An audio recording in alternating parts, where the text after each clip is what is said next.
Good morning, Harry Styles. Good morning.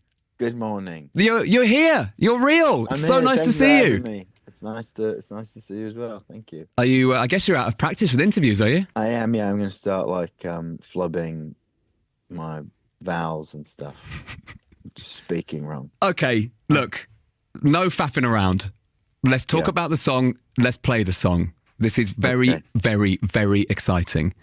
Oh, I thank you love very much. this song. Thank you so much. I'm so glad you like it. I don't just like it. I really love it. And Okay. I want to get that. into exactly where this came from. Feels like maybe this was the first song on the record that you properly sorted because of the lyrics of "We Belong Together" and "Aperture, letting the light in," the start of things. Did it Yeah. come first? It actually came last. Okay, well I'm completely wrong and I know nothing. Was kind of amazing for me. I think it was like we had most of the album done, and a lot of it was kind of exploring a lot of the themes that I think the song is exploring. And then I think getting this song at the end, it was kind of when we were feeling like our freest and just really like having a lot of fun at that point. And it kind of felt like, oh, almost like the mission statement of what the album was about. I think it was, I'd like had a couple of years away from like a lot of work stuff and had a lot of like big realizations and kind of just generally opening up more to the world. And I think like allowing some more like positive things to come into my life. And that was kind of the culmination of all of that happening around the making of this record. Um, so it was kind of this perfect little like bow on it. And then when this song happened, it was like, oh, the record's finished. So it's always been like a real like celebration song for me, this and and a big driver of kind of the want to like be back in like rooms full of people and stuff. So Yeah. yeah, it's a song that like means a lot to me. So very excited to be like putting that out first and it be the first thing that people hear. Well, it's certainly euphoric. It's definitely got It the is. everyone in a sweaty club very early on in the morning. It's very joyful. It's Yeah. I want to get into some of the things you might have been listening to because I've been trying to work Yeah. out by listening to this song a few times. I've been trying to work out what Yeah. you might have been listening to, where you might have been. What were some of those discoveries? What were some of those things where you're like, this is what I'm about? What were some of those things that you felt when you were away Yeah, for a bit? I mean, I think a lot of it, like a lot of the songwriting on the album is like kind of classic like pop songwriting.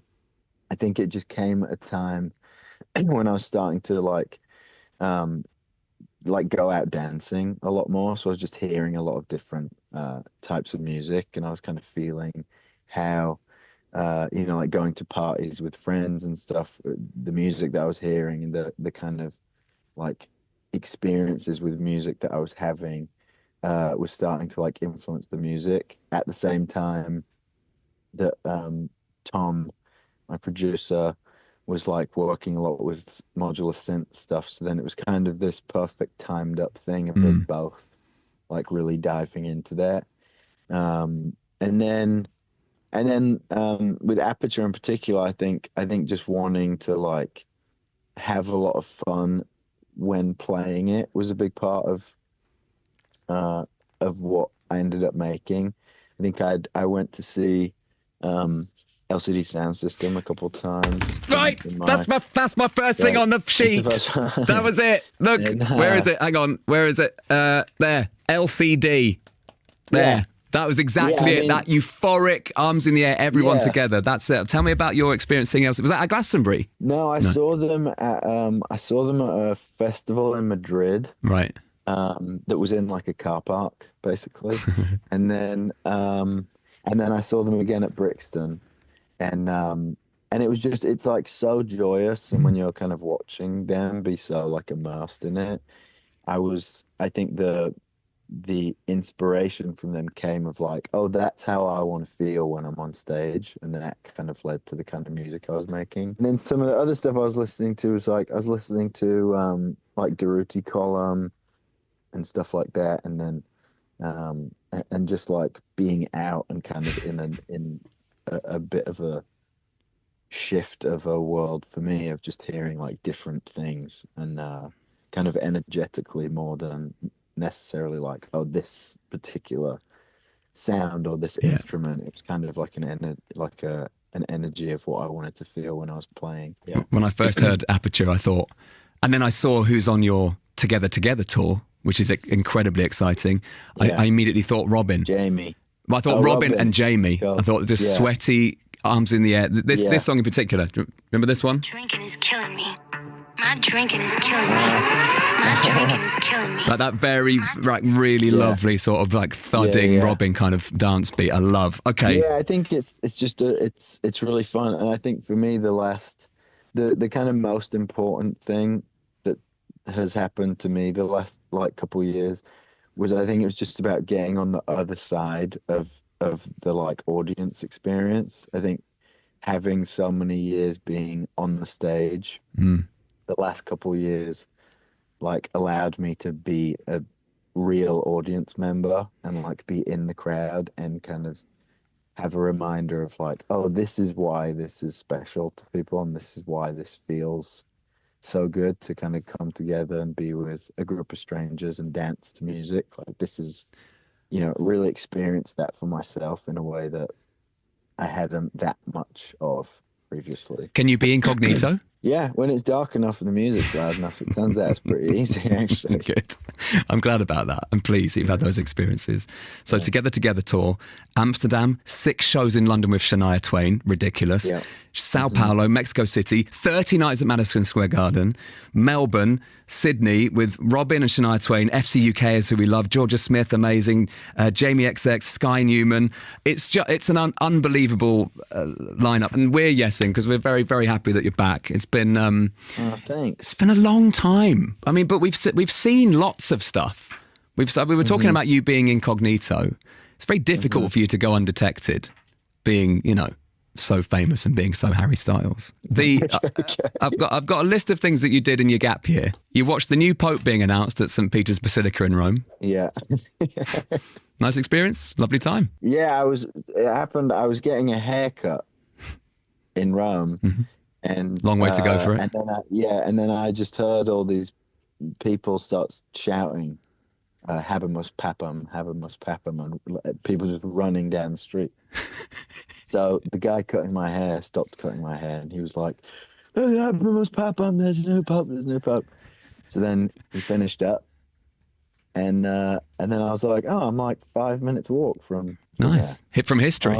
Yeah. So I walked over there. It was wild. Because in London or in the UK, the chanting would have been, "Harry's having a haircut. Harry's having a haircut." Right. So it's quite nice that it's the other way around, isn't it? Maybe the only person that can upstage you is the Pope. I was like, who is this getting all this attention? Yeah, how dare he? You helped get someone's phone from under their car. Nice thing to do. Okay. You ran a sub-3 marathon in Berlin and in Tokyo. That's a joke, by the way. You're incredibly fit in all the ways. You parallel parked a fan's car in Rome, but messed it up. Yeah, the space was too small. Right. It was a Fiat 500.